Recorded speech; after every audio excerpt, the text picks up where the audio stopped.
out a bunch of pictures to show you like a normal proud mom, but I certainly have my story to tell. So will you please just oblige me for a moment and let me tell you all about how it really happened? Everybody talks about the birth of my son this time of year as though it's some wonderful, glorious thing, and it really truly is. But it also was a little scary and a lot sad as well. Imagine being in my shoes. Here I was, a young girl with my whole life ahead of me, and the most handsome man in the village, Joseph, had just asked me to be his wife. I was so excited. I was finally going to get to have my own home and have my own family, and oh, things couldn't have been any better. Then all of a sudden, in the middle of the night, this angel shows up in my room. Now, mind you, I was a very good Jewish girl, and I had heard the stories of angels before, but when one was really standing in front of me, imagine, I was petrified, so afraid. And I kept thinking, this has got to be a dream. This can't be real. This can't be real. And then when he told me that I was going to have a baby, me? I hadn't even been with Joseph, hadn't even kissed him. How in the world could I have a baby? But I was so excited at the same time because being a good little Jewish girl, I had heard the stories that one day a Messiah would come and that he would be born to a virgin. And I thought, hey, that is me. That's me. Yes, I can fulfill the scriptures. Oh.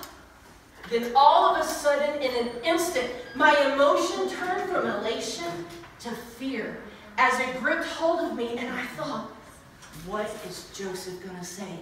Surely he's not going to believe my story. And what's going to happen when I tell my dad?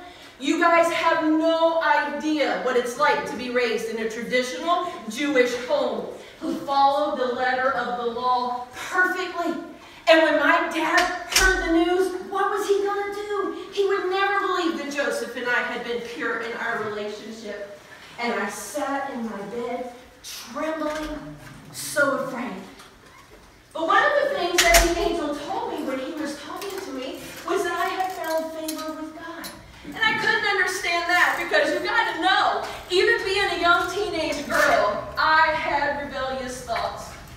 I always didn't obey like I should have. And I thought, how could I, simple little Mary, have found favor with God? I couldn't wrap my brain around that at that moment. But I dug deep inside because I always believed God, and I always believed the Torah. And when they would teach us the coming Messiah, I knew one day it would really happen. So there was no way I could doubt it. So I sat on my bed and I said, Jehovah, if you are really behind all of this and it is true, then you're going to have to give me grace as I tell my dad and as I tell Joseph. And yes, it was me who had to tell Joseph. The angel didn't do that. And I often wondered, hey God, what's up with that? You come and tell me, but you don't tell Joseph? You're making me do that?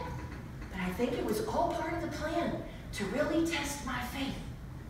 So, in a lot of fear, I was so nervous, you guys have no idea. I mean, think back to being 17 years old and having to confess that you're pregnant. I mean, really, who's going to believe me, God? Joseph will never believe me. So I went and I told him, Joseph, you know stories that we've read in the Torah? And you know how we have the promise of the Messiah? And you know how that the promised Messiah is going to come through a little virgin girl? Yeah, I love those stories, he said. I can't wait. I hope I'm alive when it happens. And I said, Joseph, you have no idea. And I paused and I hesitated and I still was like, Lord, give me the words. How can I say it? And finally I just said it, Joseph, it's me. I'm pregnant. Well, I really thought that he was going to be happy and cheer me on. I mean, after all, he just told me he remembered the story as well as I did. How could he doubt that this could be true? But he wasn't quite as happy as I thought he would be.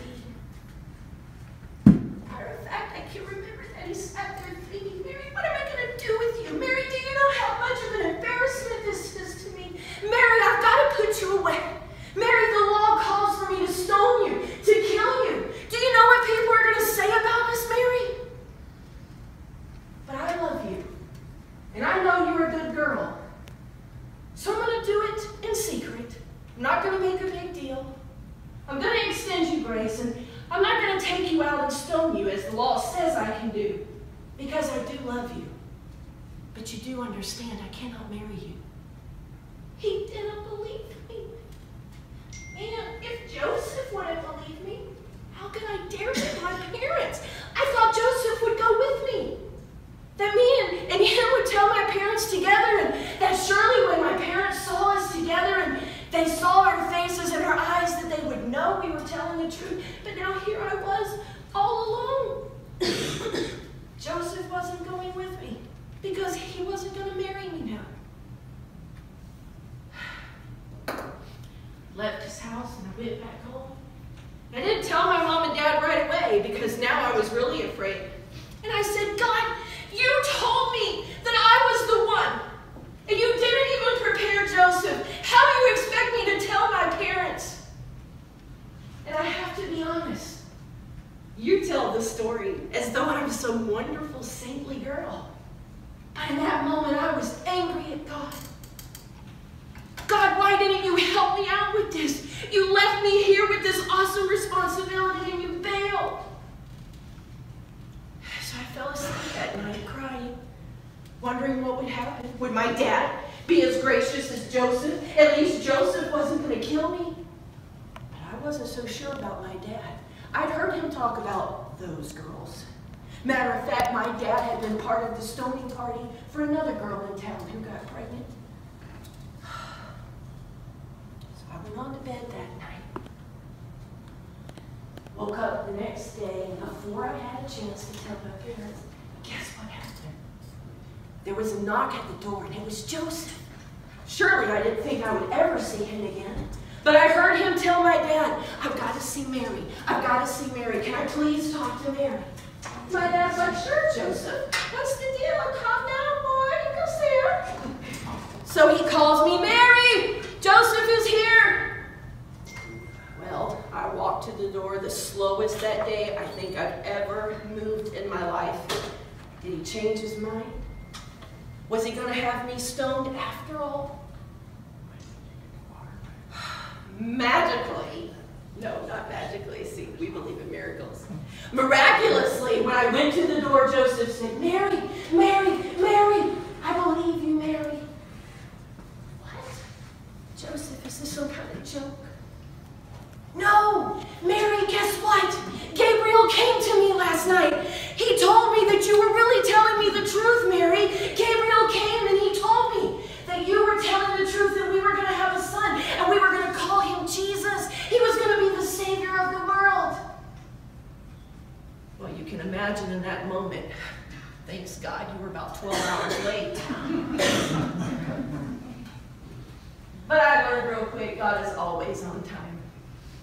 And I don't know, maybe I had to be the one to tell Joseph because it was going to prove to Joseph that I really was an honest girl. And maybe it did something inside of him that was going to help our relationship in the long term. I mean, that's what you guys would say with your modern psychology, right? Well, Joseph and I went together to my parents. Right away, my dad was angry, and I knew he would be. And I had to argue with him. Dad, you've read the Torah. Dad, what makes you think that it couldn't be me? Dad, why don't you believe me? You told me this story my whole life, that a Messiah would come, and that he would come through a virgin girl. And yet here I am telling you that it's finally time. Why can't it be me, Dad? Mom? Mom just slowed down. She didn't know what to say. Man, can you imagine how I felt? That the greatest moment of my life was even doubted by the ones that were supposed to love me most? My mind immediately went back to King David, and I loved his story my whole life. And as my heart was racing, everybody sat in silence. In my heart, I said, God, even Jesse didn't believe David could be king, but you had another plan. And whether my dad believes me or not, God, you've done something wonderful inside of me, and I will gladly fulfill your purpose. Well, it took a little while. You can imagine that Christmas dinner was a little awkward. But finally, Mom and Dad came around. But in all the hustle of that, I had to get away. And I thought, God, if Joseph didn't believe me, and my parents didn't believe me, the townspeople surely aren't going to believe me. I'm going to be target number one. So I took off. I went to Elizabeth's house. A lot of you will remember her. She was my cousin, and she was also pregnant. And at that moment, I didn't feel anything yet. It was still too young. But when I walked in her front door, she giggled and grabbed her tummy. Because in case you didn't remember, she was pregnant with John.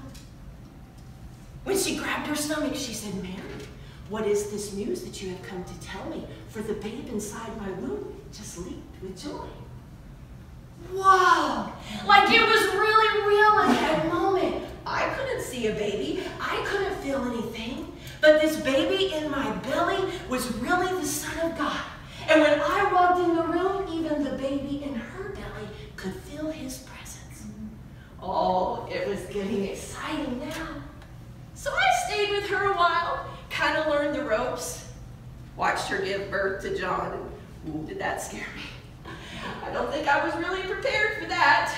Didn't know it would be that bad. But I was excited nonetheless. Finally, the day came for me to go back home. And by now, God had kind of worked in me, given me a lot more strength and a lot more courage. And I had really pondered and prayed. But I got to tell you, even though I was excited, the birth of my son was coming soon, and I was going to finally get to hold my baby. You guys think of him as your Savior, but he was my boy, my baby. And I was going to finally get to hold him. But then this overwhelming sadness washed over me the closer the day came, because I remembered the prophecies. And although it was extremely exciting, my baby had a purpose. And my baby was going to die. Now I know all of you moms in the room can certainly understand. And I know all of us know eventually our babies will die. I mean, we have to die at some time. But not all of you understand and know what it's like to be told your child will never live a full life because he's got to die.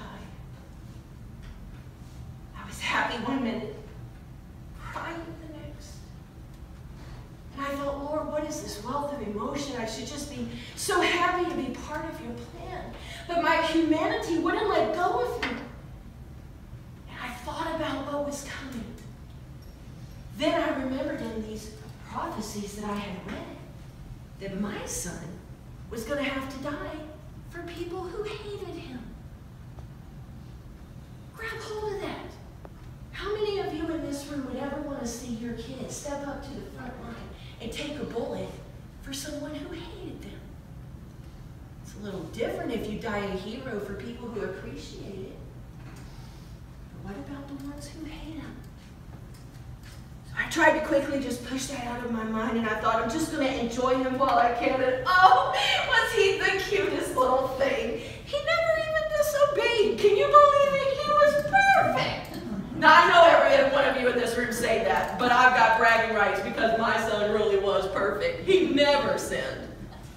Oh, it was so much fun watching him grow up. So much fun. And Joseph loved him as though he was his own. And his brothers and sisters, every time that I had a new baby, it was just like we were all one family. And none of them ever seemed jealous because they all knew who Jesus was. They knew. Matter of fact, I remember when he was 12 years old, I've heard some of you tell the stories. He stayed behind when we took a journey home.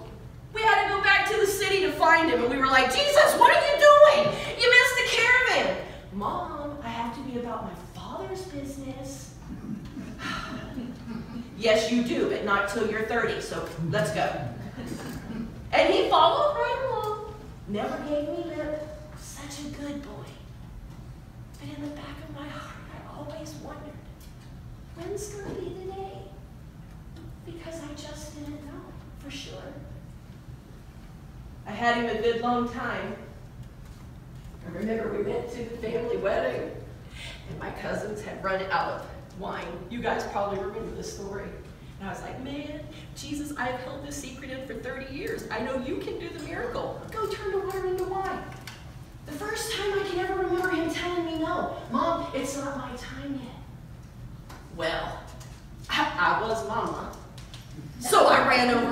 servant voice, and I said, listen, whatever he says, just do it.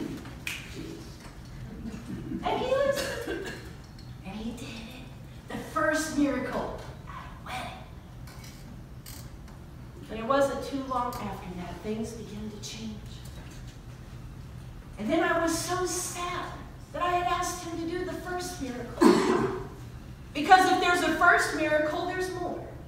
And with each miracle he did, people began to hate him more. I would sit in my bed at night, you know how us moms do. And I would think about all the things I did wrong as a mom. And the number one thing on my mind was, Mary, you shouldn't have told him to turn the water into wine. Why didn't you just wait? Because I kind of kick-started the whole thing. Worst mother of the year award. Good thing that wasn't a thing back then. Finally, the day came. And John came running up to me and he said, Mary, Mary, they've arrested him. They've taken him to the courtyard. Mary. And I said, what? No, I wasn't ready. No. But I knew what was coming. I knew because I believed in the stories. And I knew that my son was about to face the blackest moment of his life. Now, he wasn't just going to die. He was going to be murdered in a very gross, horrible way. I couldn't sleep. I couldn't eat. Nobody could console me. The tears would not stop. And I said, God, I know this is all part of your plan. But forgive my humanity because he is my baby. Friday morning came. And I stood there and had to watch as he came down the road carrying that heavy beam on his back. John stood there right there with me the whole time. He held me as I cried. There were times I couldn't even watch. I just turned my back. And that haunted me because I thought, I can't even be here for my own son in his darkest moment. But I couldn't bear to watch. The flesh was hanging from his body. And I can just remember when he was a little boy and fell and skinned his knee. I just wanted to kiss his knee and make it better. And here he was. I could see his bones. They pulled his beard out and his face was bleeding. And I thought, God, I don't even recognize him. And I heard Jehovah say to me, Mary, I don't either. He's my son too. And in that moment, this love rushed through me as I connected with Jehovah in a new way. And I knew in that moment that he was feeling the very same thing I was feeling. And it was such a surreal moment. I heard him say, it is finished. And I have to be honest, just like I doubted in the very beginning, I did have a fleeting doubt. Lord, maybe. What if he's not going to come back to life? What if this really is just the end? I stayed there and I wept. And I remembered, before he said it is finished, he looked at John and he said, take care of her. She's your mother now. And John grabbed hold of me and he loved me as though I were his own mom. They took him down, and I followed to the tomb. You know how it is. If you've ever had to bury anybody, you just sit there at the grave as they cover it back over with the dirt. And I watched until the stone was finally set in place. And John said to me, come on, Mom, it's time to go. I felt so alone. And in that moment, I felt that same loneliness that I felt the night that Joseph told me he was going to put me away. And I thought, God, why again have you brought me to this place where I feel such despair? But I tried to muster my faith because if the beginning was true, surely the end would be true. It was a rough next couple of days. Friday night, I couldn't sleep. Saturday was horrible, and I grieved and I groaned, and the pictures of him hanging on that tree, they just wouldn't leave my mind. I walked back out there and looked around. I saw his blood on the ground. I thought, surely this can't be real. Finally made it back home, and no news of anything happening yet. Passed by the tomb on the way. The stone was still there. Wrestled all night long. God, tomorrow's the day. God, tomorrow's the day. I'm going to trust you, and I really hope that I got some good news in the morning. And then you wouldn't believe it. Mary Magdalene had become one of Jesus' greatest followers and one of my best friends. She had gone to the tomb early that Sunday morning. She wanted to take care of the body and dress everything, do what people do. But when she got there, guess what? The stone had been rolled away, and the guards laid there on the ground. Mary, of course, rushed in because she had such great faith. My son did such great things for her and cast devils out of her. She ran into the tomb, and she's like, oh, where is he? And the angel said, fear not, Mary, he's not here, just like he said. Now hurry, go tell the disciples, go let them know. And she came running into town. You couldn't believe it. I've never seen anybody move so fast in all of my life. Nowadays, you guys have cartoons, and you've seen the little dust flare up in the back. That's literally what I saw when she ran. And I saw her coming, and I thought, oh no, what's wrong with Mary? And here she comes. He's alive! He's alive! He's not there! He's not there! Well, of course, some of the people in town started whispering, you know, his disciples just stole the body. You know, the disciples made this happen because he said he would rise again. You know this isn't really true. But I didn't believe it. I was so excited. It finally had happened. My baby had become the Savior for the world. It was really finished. It was done. Oh, how excited I was. And I got to see him. He stayed around for 40 days. 10 days, excuse me, because for 40 days we had to go and wait for the promise of the Father. Excuse me, sometimes I get the facts wrong. But I was so excited. I got to see him again. I got to talk to him again. And he stayed around for a little while. And then I knew. And in that moment, I was so proud of my baby. So as you guys celebrate this year, and as you sing your songs, and as you talk about the birth of Jesus, the reason for the season, you can say Merry Christmas to me, not Happy Holidays. I want you to think about this story. And remember that even in all of its wonder and in all of its miraculous splendor, there was something so much deeper. He wasn't an ordinary baby. He wasn't going to be born and live a normal life. My baby was born to die. And he did it with dignity, and I could never have been prouder than I was of my baby. So, thank you for celebrating his birthday, you guys. And a very Merry Christmas.